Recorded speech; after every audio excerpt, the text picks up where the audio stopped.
You're on a train. A stranger sits across from you. Your eyes meet for half a second. You look away. Fussed. Almost involuntary. You tell yourself it's politeness. It isn't. Something older than politeness just happened in your skull, and you didn't choose it. Think about how strange that is. You can hold a stranger's gaze on a screen for hours. You can stare at a photograph of a face for as long as you like. But the moment a real, living gaze meets yours in person, something flinches. Your pupils shift first, then your whole head follows. Why does a glance from a total stranger feel like contact? Why does it feel like something almost physical? The answer isn't about manners. It's about a circuit in your brain that's been running the same program for hundreds of thousands of years, long before trains, before cities, before language as we know it. And once you understand what that circuit was built for, you'll never look at a stranger's glance the same way again. Start with the eyes themselves. Human eyes are unusual among primates. Most animals, including our closest relatives, have dark sclera, the white part of the eye barely visible. Human eyes evolved as stark white sclera surrounding a colored iris, making our gaze direction unmistakable from a distance. Researchers studying what's called the cooperative eye hypothesis, including work associated with primatologist Michael Tomasello, have argued this wasn't an accident. Visible eyes let early humans silently track where others were looking. A flick of the eyes could warn a group about danger or point toward food without a sound. That's a strange kind of vulnerability to evolve on purpose. It hands away a secret. Anyone can see exactly where your attention is going. But there's a flip side to that openness. If your gaze reveals your intentions, then someone locking eyes with you isn't just being friendly. They're reading you. And for most of human history, a stranger reading you wasn't a small thing. It was potentially the most important thing happening in that moment. Picture an early human band, maybe 20 or 30 people, moving across open grassland. Encounters with unfamiliar humans were rare and rarely neutral. A stranger could be a trading partner.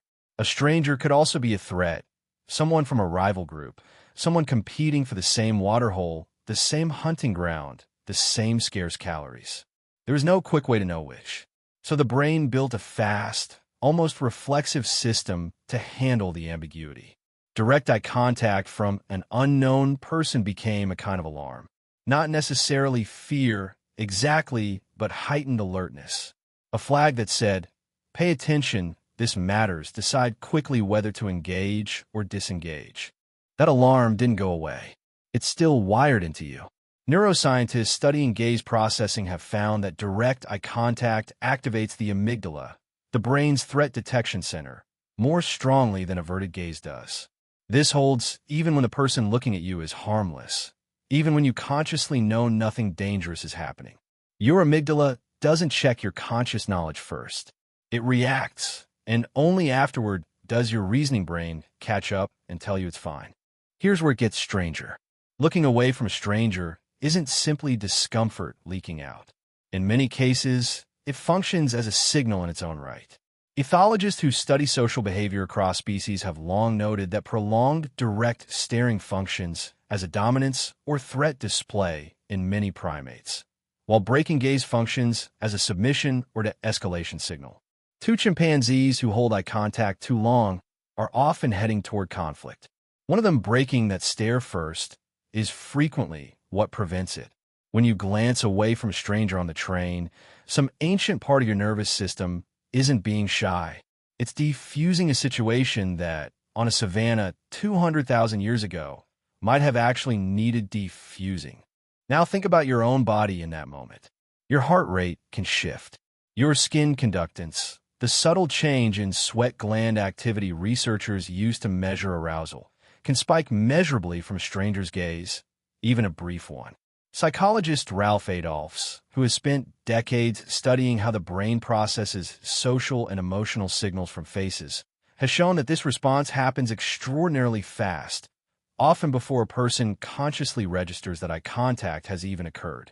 Your body is reacting to the stranger before your mind has finished forming the thought, "Someone is looking at me." So why does it feel almost unbearable to hold a stranger's gaze for more than a second or two? Because your brain isn't just registering a face. It's running calculations. Friend or threat. Familiar or foreign. Safe to ignore or worth tracking. None of this happens in words.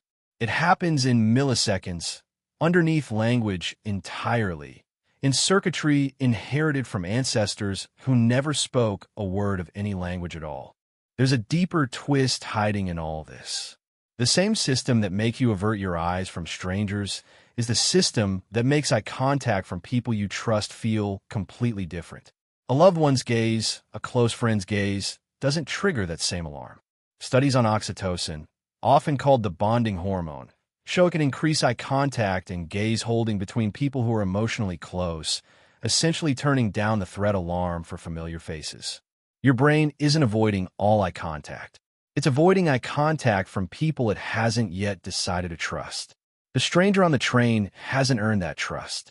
Not because you dislike them, because your nervous system has no data on them at all, and ambiguity, to an ancient threat detection system, looks a lot like danger. This is also why eye contact in cities feels different from eye contact in small towns. In dense, anonymous environments, you encounter dozens, sometimes hundreds, of unfamiliar faces in a single day. Sociologists studying urban behavior, building on observations dating back to George Simmel's early work on city life, have described a kind of protective indifference that city dwellers develop, deliberately limiting eye contact as a way to manage constant, low-level social overstimulation. Your ancestors might have met a handful of strangers in an entire lifetime. You might pass that many before lunch. The ancient circuit wasn't built for this volume.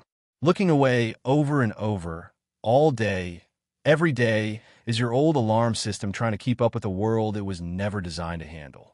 And yet the system hasn't failed you. It's done something almost elegant.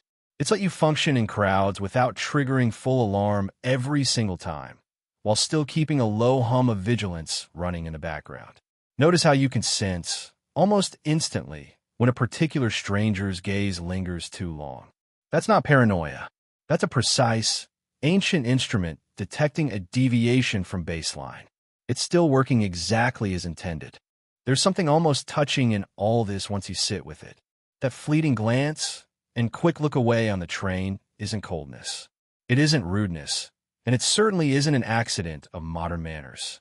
It's a tiny, perfectly preserved fossil of survival behavior, running silently in a body built for a much smaller, much more dangerous world.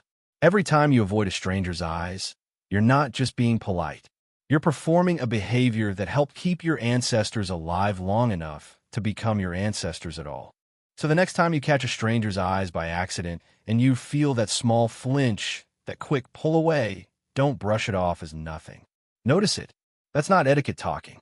That's 200,000 years of human history, quietly making a decision on your behalf, faster than thought, exactly the way it always has.